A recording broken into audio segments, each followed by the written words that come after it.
There are no political prisoners. Nobody is in prison because of his political belief. Whenever he voices his opinion, he's left free. He can even demonstrate against the law which governs demonstrations. And we don't touch them.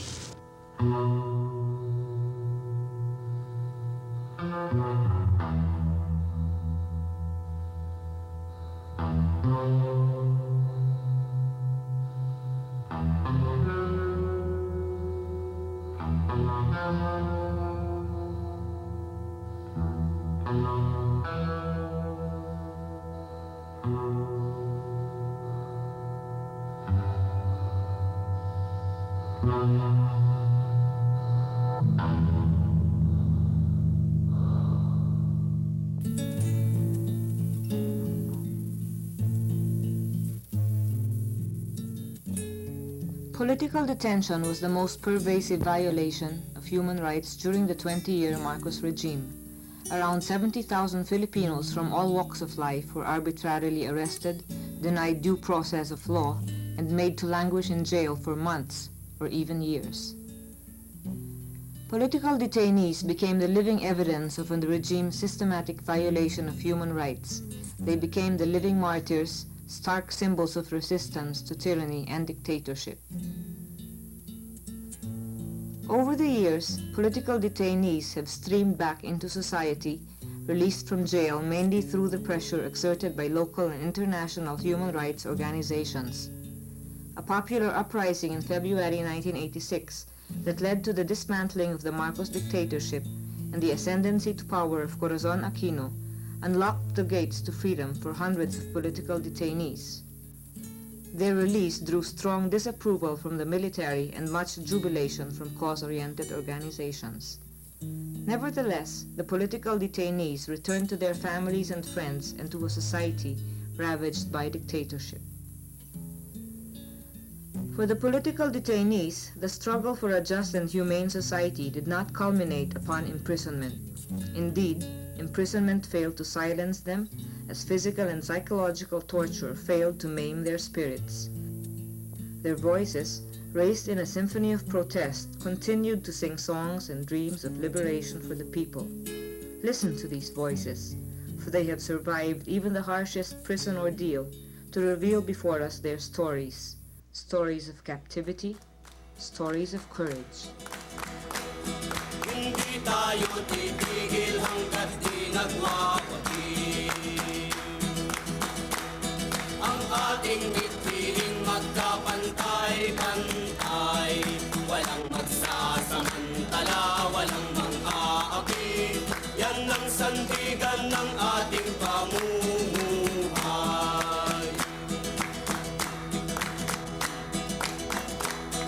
Asya ng karamihan ay ating liligumin.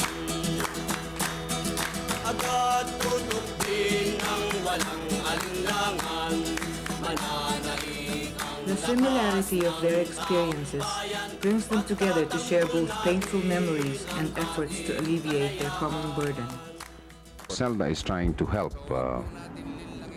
political prisoners. You know that it is the only organization composed entirely and exclusively of former political prisoners.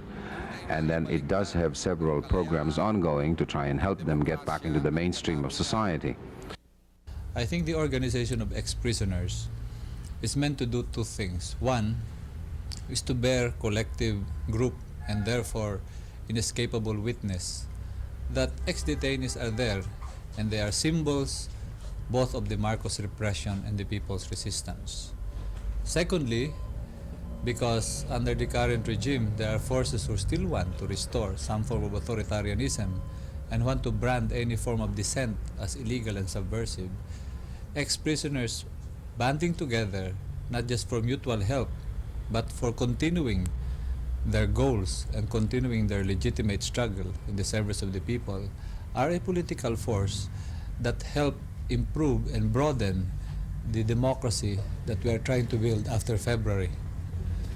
Beyond that, there are very immediate, realistic needs of prisoners, including psychological rehabilitation, mutual support, or even shared memories. I mean, detention was a special experience and people feel very close.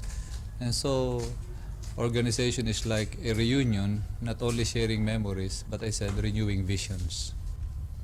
The problem of political prisoners is the usual. I guess it's really is an exacerbation of the national problem of employment, of economic opportunities, and then you add to that the problem of adjustment to society, the traumatic experiences, the psychological problems which many political prisoners are undergoing and have undergone. And there's even the matter of having the burden of criminal records as you live in this society, when you apply for a visa, when you apply for a job. And so I think that we have to move, or this government has to move a little bit faster in correcting the sins of the past, the injustices of the past, and allow the political prisoners somewhat more equal opportunities to seek meaningful lives and to seek their places in the sun. Ako si Henry, bikutan ng galing, bilang taga-gupit at kulturang gawain. Ngayoy nakalaya, hindi rin titigil hanggang ang kalayaan ganap na makamtan. Tumbaloy, tumbaloy, tumbaloy, tumbaloy. Kapit busy kasama sa ating pagkakaisa at ang selda ngayon. Their bodies were freed from prison, but their spirits were still caged in the prison house of memory. The deeply etched imprints of torture, prison hardships, and prolonged isolation continue to ebb and flow in their minds, hampering their full integration into the mainstream of society. Their stories cry to be heard. Yung pagkahuli pa lang, mga 11 ng gabi yun eh. Diretso na, tuloy-tuloy. Yung biglang dampot. Siyempre, medyo lito-lito pa, gulong-gulo, diretso dala sa safe house, tapos diretso hinubalan na doon. Yung bawat... Thrice a political detainee under the Marcos regime, Adora Faye de Vera's story dates back to her involvement in the nationalist movement in the late 60s. After serving a short stint in jail for posting anti-government posters right after the declaration of martial law, she was rearrested in 1976 while organizing a peasant community in Quezon.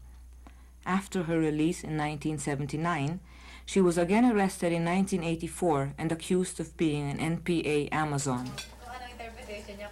Over the months of captivity, she was heavily tortured, and worse, she bore the ultimate degradation of rape as a woman detainee. After a long period of estrangement from her family, Adora Faye now relishes being a mother to 2 growing sons. Once a week, she brings Ronald to the Children's Rehabilitation Center, an institution primarily set up for the children of victims of human rights violations. The wounds of incarceration indeed take time to heal. I was able to talk about it in a more relaxed way only some 7 or 8 years later, and I had to undergo a therapy with a psychiatrist because it was repressed so long. I was very aware that it could happen to anybody. It does happen to anybody, and especially to women activists. We're more prone to rape from the military. Well, from all the way, I was sexually abused. At the same time, being interrogated, parang dala na yung interrogation and sexual abuse. And then, pagdating doon sa safe house, because I was blindfolded from the very start, at saka handcuffed. I was tied at the back of my head. Hilda Narciso was a school teacher before her arrest in Davao in 1983. Like Adora, She survived the excruciating ordeal of torture over the months of complete isolation. Hilda will be remembered as the dauntless woman who divulged the sexual abuse she suffered under the hands of the military. Like Adora Faye, the trauma of sexual abuse instilled in her consciousness a deeper understanding of the degradation and general plight of women in our society.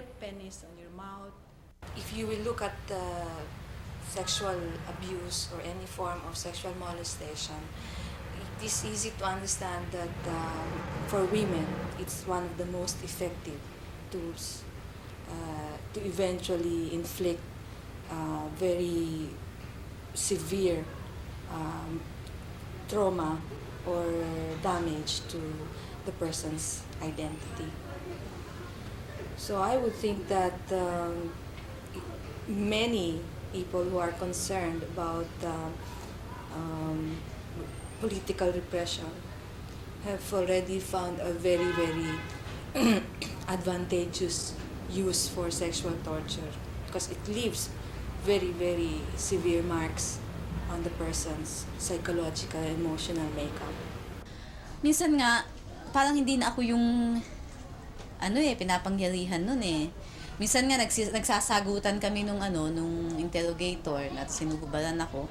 Natatawa na nga ako sa sarili ko, pero parang sa likod lang ng ulo ko yun na natatawa ako na, wow, ang galing ah. Sinusumulat ng script no, ng husay ah. Yung gano'n, parang nanonood na lang ako eh. They can really implement what they really want. Para kang basura eh. Hindi ka nila pakikinggan sa iyong pleading, gano'n. And then I even pled na kung I have been pleading to them na kung pwedeng barilin na nila ako. Yung ganun ba? Kasi parang hindi ko maatim yung kanilang ginagawang sexual abuse. Although continuous yung interrogation and all that.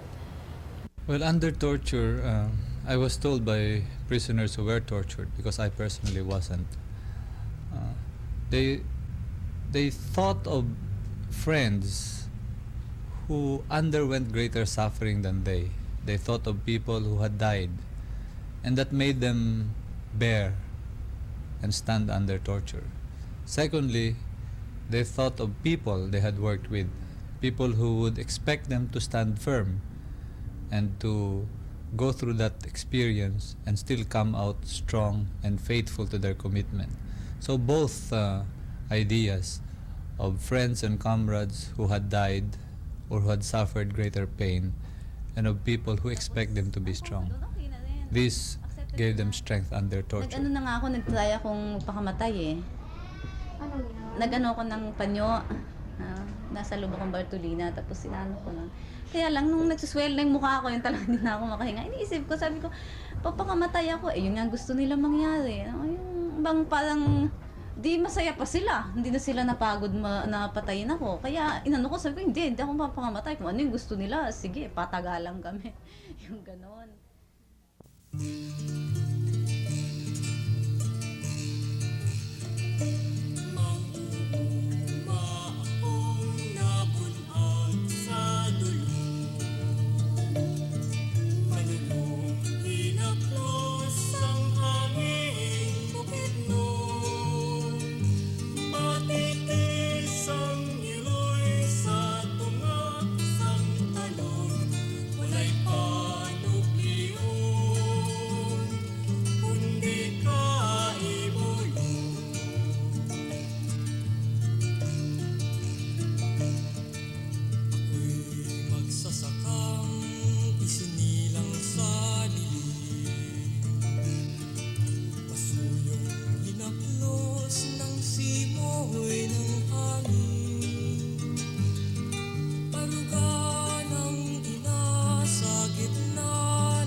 Bago ako hinuli, ang pamumuhay ko noon, medyo kahit paano, sumasapat yung inaanin namin sa bukid, kahit na medyo mataas yung buwis ng magsasaka sa may-ari ng lupa. Ngayon, yung pamumuhay ko ngayon, naghihikahos dahil sa una, ang mga kagamitan sa pagsasaka sobra yung taas at ang presyo naman ng palay masyadong mababa. Magsasakang lumaki sa pag-bukid, pagbugal ng lupa at pagtanim sa bukid, inupo ng tulong sa kaingin at pinapawis mong ginugol, kapag-ipakinabang. In the province of Bataan, home to Delfin Lazarte, the establishment of the Bataan Export Processing Zone in 1975 spurred strong protests from the residents of the province, prompting the military to deploy massive troops to counter the growing unrest. It was at this juncture that poor peasants like Delfin Lazarte, an active member of the Barrio Peasant Organization, came face to face with the ruthless methods of the military in its counter-insurgency program. Pagdating sa detachment, tinipa ako pagkatapos bumagsak ako doon sa lupa. Nung pagbagsak ko sa lupa, yung mga army naglapitan sa akin pagkatapos pinagsisipa na ako. Ngayon tinatanong nila sa akin kung nasaan yung mga NPA o mga kuan, yun ang tinatanong nila. Kaya wala naman akong alam doon dahil nagsasaka lang ako. Ngayon yung kuan nila doon, Delfin Lazarte suffered severe torture in the hands of the military. He was made to endure hard physical blows in the different parts of his body and several times threatened with death.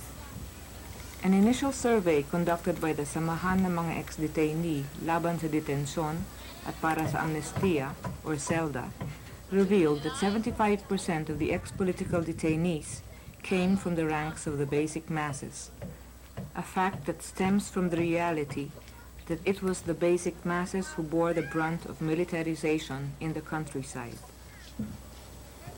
In the course of their imprisonment, they were separated from their sources of livelihood, resulting in the deepening impoverishment of their families. The physical effects of torture bore heavily on them, considering they must work long hours in the farm or in the sea to earn a living.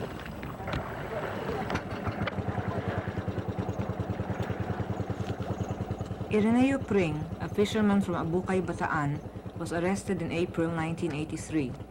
While undergoing interrogation, he was at various times given violent blows on the face and other parts of the body, insulted and subjected to extreme psychological torment because of repeated death threats.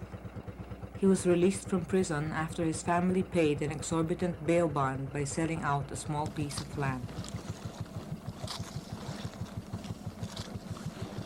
In essence, Ireneo's incarceration and torture, like Delfin's, speak of an injustice common to poor peasants caught in the brutal war waged by the government against the insurgent forces in the countryside. This injustice continues to haunt Ireneo's memory to this day. Ang isang tao ay hindi mo dapat parusahan kung halimbawa suspek lamang ang iyong kaso, lalo na sila ang umahawak ng batas. Na ang pinasusunod nila ay para sa karapatang tao. Ngunit ang karapatang tao naman ay hindi nakakamit ng mga detainee. Unang-una, ang karapatang dapat If you look at our experience, you will find that if you are rich enough and you can pay the good lawyers and you can afford to maintain a suit, justice can easily be obtained. But if you are poor, it is difficult because you have to shop for a lawyer from Flag, PLL, or maybe from Mabini, who has very little time for everyone. And you are lucky if you are able to find one who is ready to handle your case for free. But to the greater majority of our people, these legal services are not for free, and they are seldom the kind of services which for which they can be satisfied. So if this relationship continue, if the 70% of our people continue to be weak for lack of economic resources, then it is very possible to maintain also this gap in the dispensation and administration of justice.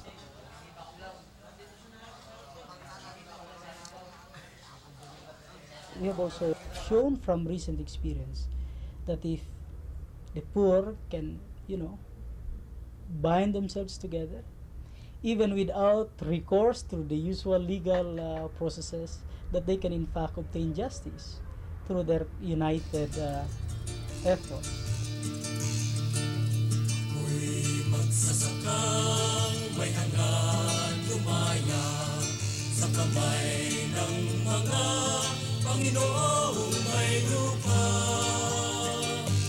Yaman na nagmula sa aking palayan, sa Kanya napunta, sa akin ay tutika. The worsening impoverishment and the escalating militarization in the countryside only helped strengthen the peasants' resolve to improve their lot. Locked in arms, they marched to press their demands for a genuine land reform program and a halt to the militarization in the countryside. Delfin Lazarte viewed his detention as just another chain in his people's long march towards freedom and democracy.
The working class brand of militants stems from the fact that under the prevailing capitalist system, the workers are the most downtrodden, severely oppressed and exploited.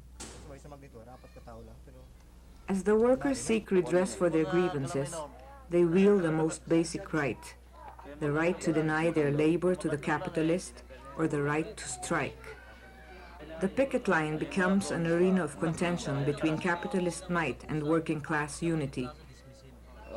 In the picket line, they acquire the virtue of tempering their spirits and serrying their ranks for more arduous battles.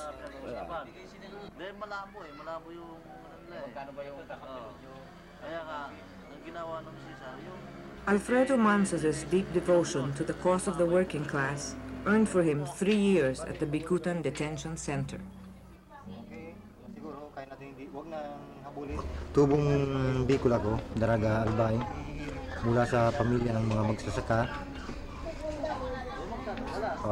Nakatapos ako ng pag-aaral, kahit na hirap yung tatay at nanay ko, sa sariling pagpupursige ko na rin. Nag-aaral sa araw, pumapasok sa gabi, pa-extra sa isang pabrika. Alfredo Mansos was arrested with 20 other trade union leaders in 1982 during the intensifying labor repression. While under the custody of the military, he was insulted, assaulted with fist blows, and made to submit to several hours of grueling torture. He was released in 1985. He tried to return to work in the factory, but in vain. Sinubukan kong bumalik dito sa Philplex upang kausapin yung manager, saka yung personnel manager para ako makabalik sa trabaho. Subalit ang nangyari, tulad sa ginawa nilang termination paper nung bago pa lang kami mahuli, kami raw hindi na pwedeng bumalik sa trabaho. Damang-dama ko pa noon yung epekto ng kulungan at ng torture. Parang nag-iisa lang ako. Parang takot ako sa mga taong nasasalubong ko. Mismong sa isipan ko, makakita lang ng militar. Natatakot na ako na sila ay huli muli sa akin. Halos para sa akin noon, yung bago ako palalaya, lahat ng militar ay kaaway. For Alfredo Mansos, each day spent in prison was a struggle against brutal and subtle harassments. But throughout his stay in prison, he and his fellow detainees were determined to assert and defend their rights. They were aware that even as they suffered the indignities of imprisonment because of their political ideals, their countrymen outside prison and military stockades suffered harsh oppression and repression. For in the entire 20-year Marcos regime, civil liberties were curtailed.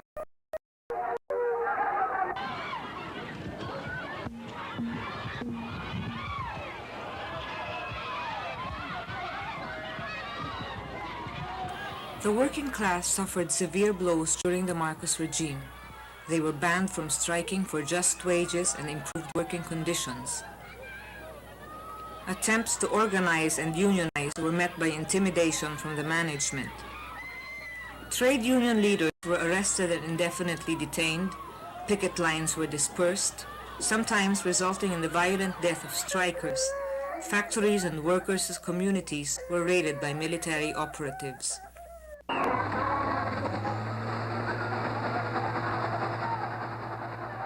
The Marcos dictatorship relied heavily on its military infrastructures to directly implement its fascist laws upon the people. The combined force of dictatorial decrees and the monstrous military machinery sought to crush all opposition, not only the armed struggle in the countryside, but also the mass movement in the cities. The military institutions stood mightily to quell all forms of opposition. No one was spared.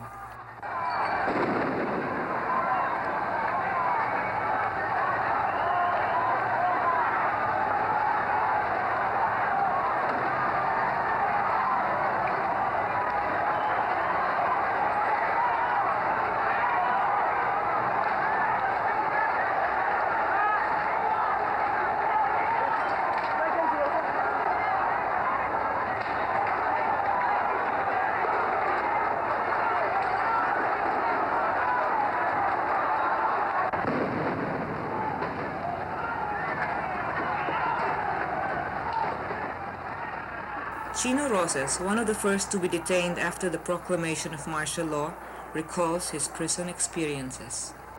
3 psychiatrists came to see us and visit us. Probably they wanted to know how we felt and why, if we were released at all, what we were thinking, what we had in mind. And one of the questions that they asked me is, are you not, how do you feel about being arrested? Are you not bitter? My answer was that I'm not, that I was not. Anyway, the whole country is a big concentration camp, no? Probably we who are here inside Bonifacio are probably luckier than those that are outside. They don't know what's going to happen. The rise of a popular government did not eradicate the possibility of a fascist resurgence. Months after its installation to power, the Aquino government's image has already been tarnished by a new spate of killings, most notable of which was the brutal killing of Rolando Olalia and Leonor Alayay. No decent person can allow such things to happen without justice being done. The worst form of human rights violation is salvaging And I'm afraid what happened to Mr. Olalia may be a prelude to that, so that the fascist forces, instead of arresting people, will just execute them.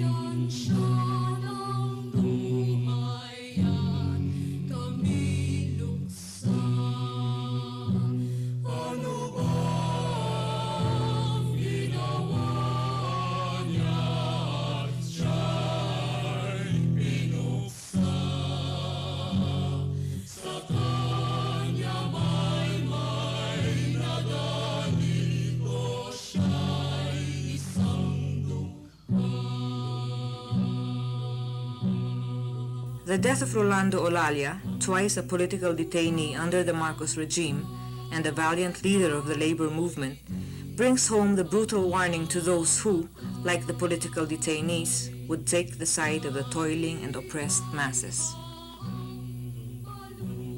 The assassination of Rolando Olalia relived in the minds of our people the 17 dreadful years of martial law and drew close parallels with the trend of the human rights violations of the new regime. Gusto ko siyang maalaala palagi at tandaan ng marami na palagi ang nasa isip niya ang kapakanan ng mga maliliit. Ang kapakanan ng mga naaapi kasi talagang ganoon siya.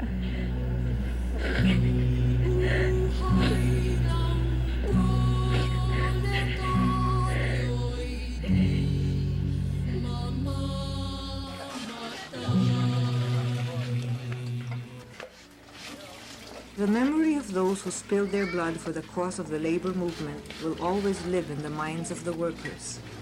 They shall always strengthen their unity and persevere in the struggle to realize their dreams of a better future. Simple lang ang pangarap ko sa buhay. Mabuhay na masaya. Hindi lang sa aking sarili o sa aking pamilya, kundi maging sa mga kapwa ko Pilipino, na kung masaya silang nakapaligid sa akin, masaya na rin ako. Ang pangarap ko bilang isang manggagawa, makita ng mga manggagawa dito sa buong Pilipinas o kung hindi man sa buong daigdig na mayroong tunay na demokrasya, tunay na kalayaan at kapayapaan. Pangarap ko na sa kasalukuyan na ang wilga namin ay magtagumpay at matapos, at hindi lang dito sa wilga sa Philplex, kundi sa iba't iba pang kapwa manggagawa at kapwa unionista na hanggang sa kasalukuyan ay nasa wilga pa rin. Sana mabigyang katarungan ang mga manggagawa at ang pakikibaka ng mga manggagawa ay maging tagumpay. Dahil nakikita ko at dama ko rin na hanggang walang katarungan ang mga manggagawa, walang katarungan nakakamit ang mga manggagawa, ang pakikibaka namin ay hindi rin titigil. Kami po'y taga-reflex, kami po'y naka-belga, humingi ng suporta para sa araw ng pag-ulit. New Year, wish you a Merry Christmas.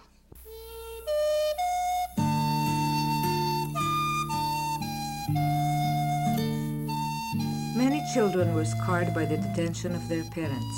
To date, many children continue to suffer from emotional setbacks and social maladjustments brought about by their separation from their parents.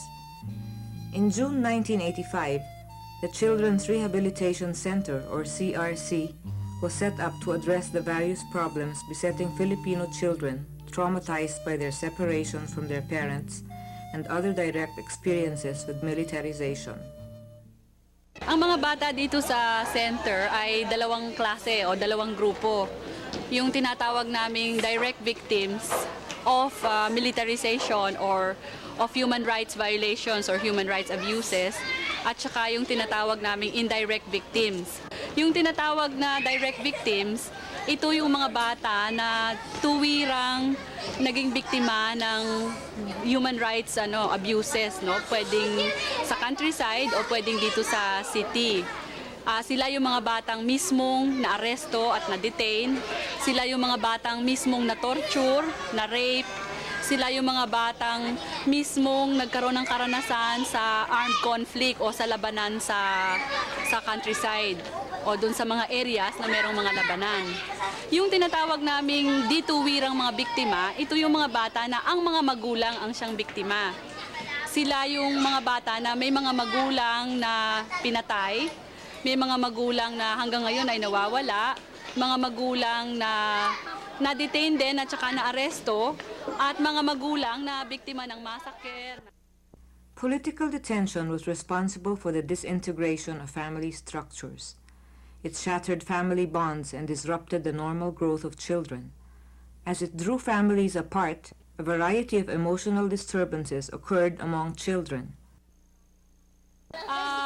Ang mga bata naman, ang nagiging problema talaga sa kanila sa pagkawasak ng tinatawag naming family structures ay nagiging very helpless sila sa isang sitwasyon. Chris, youngest son of Lynette Pardalis, witnessed at so tender an age the arrest of her mother in 1985. The detention of his mother was even more aggravated when his father was soon abducted by military men and never came home to return to their family.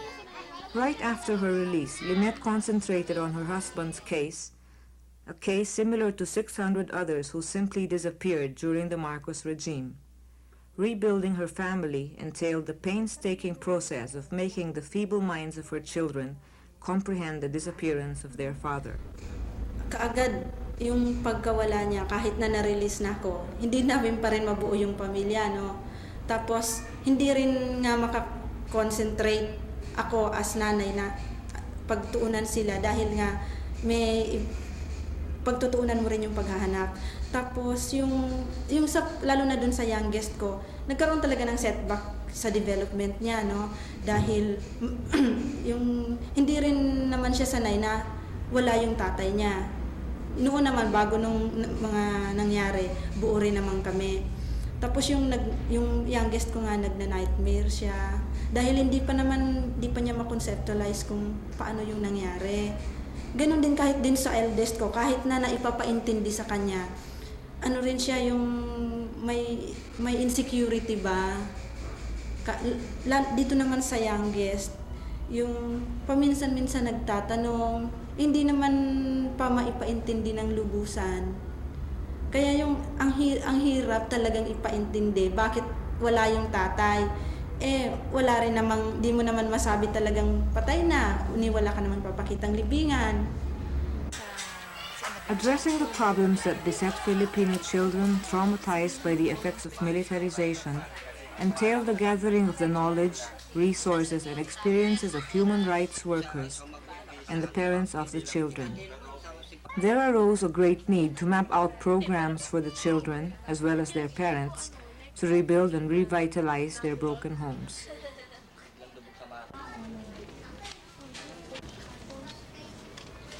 In these homely grounds, the children learn the rudiments of open education and the cherished values of home and family. In this healthy atmosphere, they enjoy their childhood without fear and learn to smile once again.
After undertaking a special summer education, these children receive their certificates of graduation.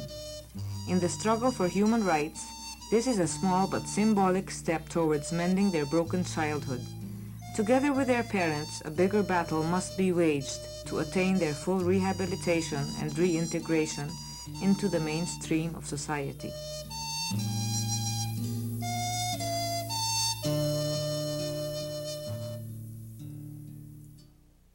Talaga bang hindi ka itinuturing na tao? Talagang hindi mo malilimutan ang nangyari sa iyo kung naganap sa iyo talaga yon, yung bilang isang detainee ka, naging detenido ka.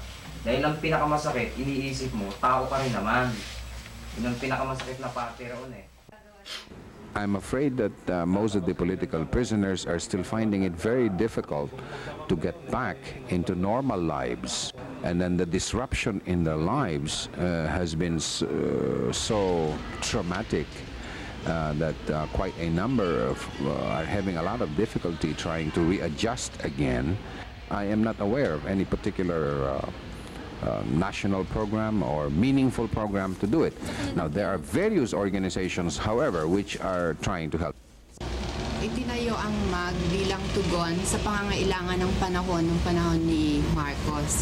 Kasi sa health sector, wala pang isang organisasyon noon na tumutugon sa pangangailangan ng mga biktima ng human rights violations. Maraming tinotorture, maraming nasa salvage, o maraming political detainees na nakakulong pero walang mga pwedeng makuhang mga doktor na pwedeng bumisita sa kanila. Sa ngayon, siyempre, nandun pa rin yung sinasabi nating torture at pagdedetine ng mga political, ng mga taong with political beliefs na mukhang naiba dun sa gobyerno. At hanggang sa ngayon, tinutuloy natin yung serbisyo sa kanila. Ang isang bagong ginawa ng Medical Action Group nitong maraming na-release na mga political prisoners after the February Revolt ay yung pagtatayo ng Philippine Action Concerning Torture. PACT, or the Philippine Action Concerning Torture, has successfully launched its initial rehabilitation program for the victims of torture. Well, we have our usual medical and psychological services which are available to all ex-political detainees who have experienced torture in the hands of the military. And some of them, we have cases who had to undergo reconstructive surgery for wounds sustained during their detention.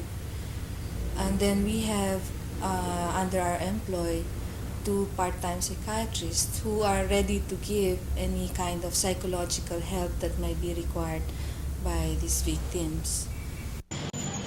Alfonso Sabilano was considered to be one of the longest-held political prisoners during the Marcos dictatorship. For 14 years, home for him was the National Bilibid Prison at Muntinlupa, Rizal. Before his arrest, he was an active organizer of the Kabataang Makabayan in Tondo and a cultural worker of the Tanghalang Bayan in the late 60s. Like many other detainees, he was charged with criminal offenses to justify his prolonged incarceration. Sa ngayon meron na akong hanap buhay, may pamilya na ako. No? Meron ka pa rin hinahanap meron ka hinahanap para sa sarili mo. Na matagal mo itong binaka mula pa lang sa pagkakakulong mo, paglaya mo, hanggang sa nagkapamilya ka. Yung tinatawag na paghahanap ng katarungan.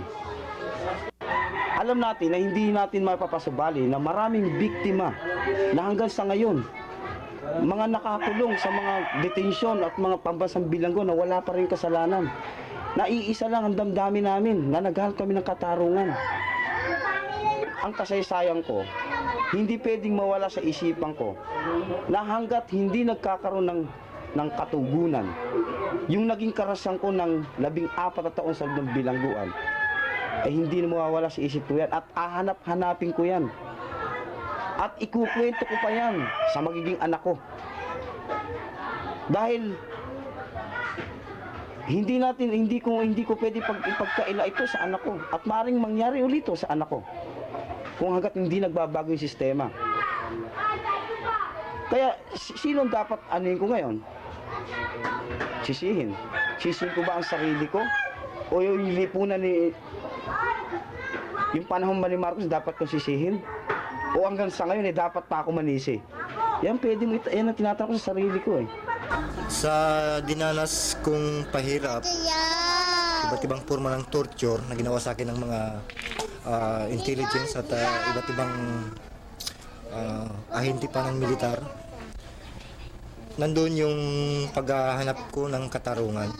Maging nung nasa loob pa kami ng kulungan. Alfredo Manzos, together with 20 other detainees, filed a 6.5 million peso suit for torture and illegal confiscation of property against General Fabian Ver and other top-ranking military authorities. But the farcical judicial system of the Marcos government did not allow that justice be meted out to the detainees. Subalit 3 ulit itong na-dismiss. Hanggang sa iakyat namin ito sa Supreme Court, ganun din, na-dismiss pa rin. Dahil siguro sa lakas pa rin nung kapanahonan ni Marcos noon at ni General Ver, na ang tanging pinaka-principal na nakademanda rito ay si General Fabian Ver. Na-dismiss man yung kaso sa Korte ng Quezon City, yung maging sa Supreme Court, hindi pa rin kami nawala ng pag-asa. Isinampa namin yung kasong torture laban sa mga nanorture sa amin, at ito ay nakasampa sa United Nations. At sa kasalukuyan, hindi ko alam kung anong balita o anong development tingil sa kaso na yun. Yes, we filed this damage suit against Mr. Marcos and Mr. Ver in Hawaii because they are there. We would have preferred to file it here. Now, Mr. Harold Fong, the federal judge in Hawaii, dismissed the suit on very complicated grounds of act of state doctrine and head of state immunity and so on, and we have appealed the case. It is now pending in the 9th Circuit Court of Appeals that sits in San Francisco, USA. Now, we are quite hopeful that we will get a reversal of the decision of Mr. Fong, and therefore then we will proceed to trial on the merits. This is essentially a torture suit. You see, we're talking in the Philippines of about 70,000 former political prisoners. Many people incidentally do not know that there were that many who were put in stockades and jails and safe houses. And out of these, about 50% or 35,000 people were tortured. And you know that we have about 3,000 people who disappeared, and then, 3,000 people who were salvaged, who were murdered in that regime, and about 400 people who have disappeared and whom we cannot find at the moment. Now, basically, this suit deals with the torture aspects, and we have gotten a cross-section of the various victims of this injustice. Now, this, of course, does not preclude the filing of any appropriate case here in the Philippines itself. Unfortunately, if you will probably notice, the issue of justice for the victims of human rights violations in the Philippines seems to be proceeding at an extremely slow pace. The issue of political prisoners under any dispensation involves more than just legal definitions and semantics. What is legally unassailable may not be morally and politically defensible. If the Aquino government is to be different from the Marcos dictatorship in the perception of the people, then something must be done immediately to effect the release of political prisoners who continue to suffer inside detention centers and penitentiaries. In addition, the government must also take immediate legal and punitive measures against members of the military who have committed grave human rights violations under both the Marcos and the Aquino governments.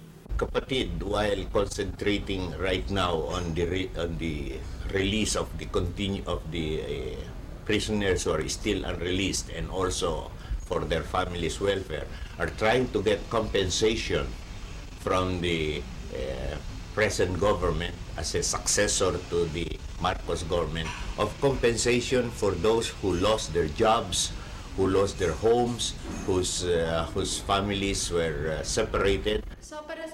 Political detainees seeking indemnification and reparation for the damages inflicted upon them by the military discovered that justice can be elusive even under the new dispensation.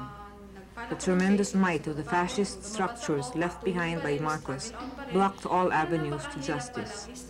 Furthermore, the new government did not seriously address the problems expressed by the detainees, thereby leaving them utterly helpless and almost hopeless. Natitretan yung lawyer, yung mga ganon. Pero sa daloy na ipinagpatuloy ko, parang nawawalan ako ng pag-asa na. Dahil sabi ko, bakit parang wala nang magagawa talaga ang Human Rights Commission, ang human rights lawyers, wala na silang magawa. Talagang hindi ko nakikitang makakatulong pa na makunan ko ng justice yung aking kaso. Sandali lang, Hilda. Kasi siguro hindi naman pagkukulang ng ng Human Rights Commission o ng mga human rights lawyer yung hindi pagkuha ng katarungan sa mga kasong i-file ng mga ex-detainees. Ang masisisiguso natin dito ay yung present structures na namana pa dun sa nakaraang rehimen ni Marcos. Nakita natin na hindi pa rin nababago yung mga fascist structures o yung tinatawag natin dictatorship structures nung nakaraang rehimen, at nandiyan pa rin yung mga military na nag-violate dun sa mga human rights ng mga detainees.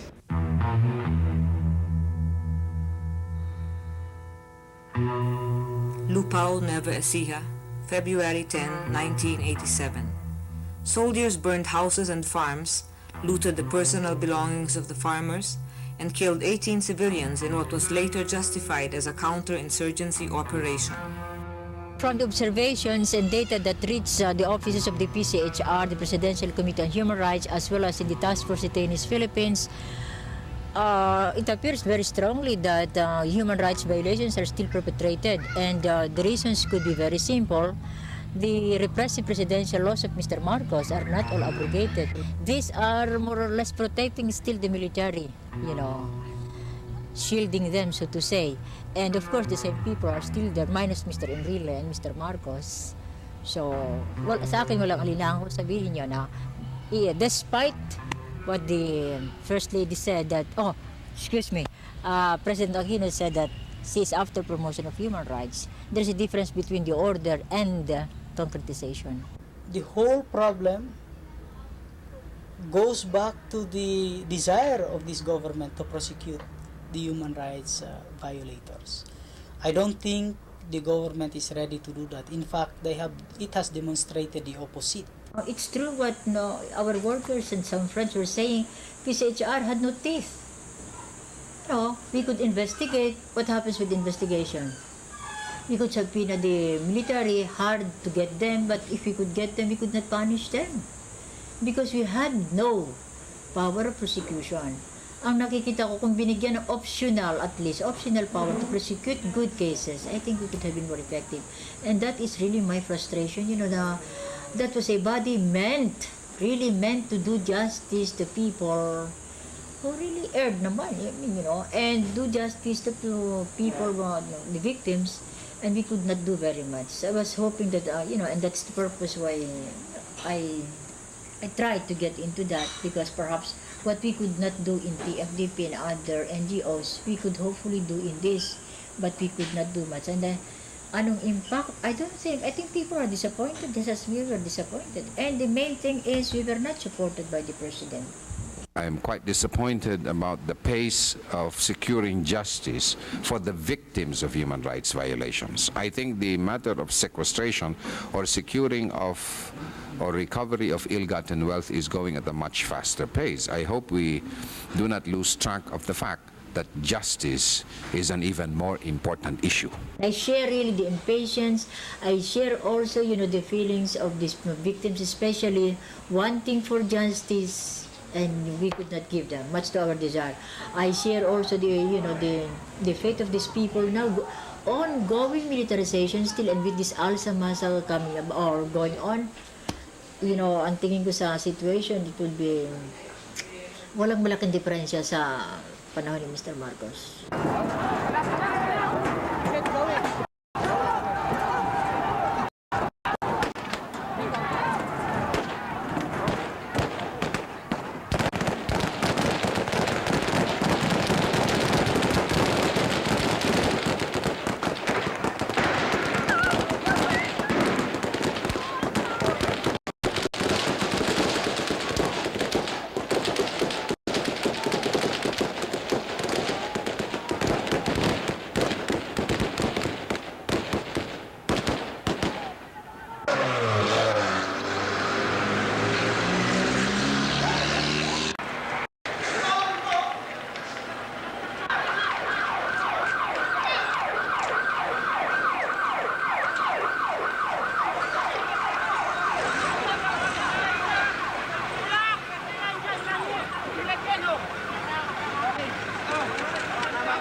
Sa palagay ko, kung maibibigay ng kasalukuyang administrasyon yung kahilingan ng mga magsasaka na yung tunay na reforma sa lupa, palagay ko magkakaroon ng pangmatagalang kapayapaan. Ngayon, kung hindi maibibigay ng yung kasalukuyang gobyerno yung kahilingan ng mga magsasaka, hindi mawawala ng mga political detainees sa Pilipinas. Dahil patuloy pa rin yung pakikipaglaban ng mga political detainees ng mga magsasaka hinggil doon sa karapatan ng mga magsasaka sa lupa. Now their voices speak not only as ex-political detainees, but also as peasants, workers, human rights advocates, and activists of the nationalist movement, articulating and working for the attainment of their legitimate demands. Everybody must speak out his rights, speak out and be heard, and continuously guard those rights. I think that freedom can only be preserved by unremitting, unceasing vigilance. It is not something that comes free. I think that it is something we always have to fight for, to preserve. Political detainees are, because of their experience, fiercely committed to democracy, because they have been themselves victims of human rights abuses. So I think political detainees can play an important role in fighting for respect for human rights. For these ex-political detainees who find in their common experiences a strong bond of solidarity, renewing visions and commitments means rekindling the flame of justice and freedom in the people's hearts and minds. For them, the struggle continues beyond the walls of prison.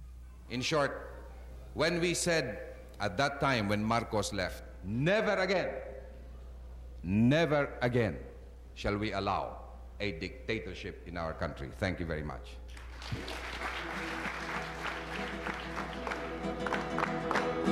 Hindi tayo titigil hanggat di nagwawagi. Ang ating mithiin magkapantay-pantay, walang magsasamantala, walang mang-aaki. Yan ang sandigan ng ating pamumuhay. Pasya ng karamihan ay ating liligumin. Agad tutok din ng walang alinlangan.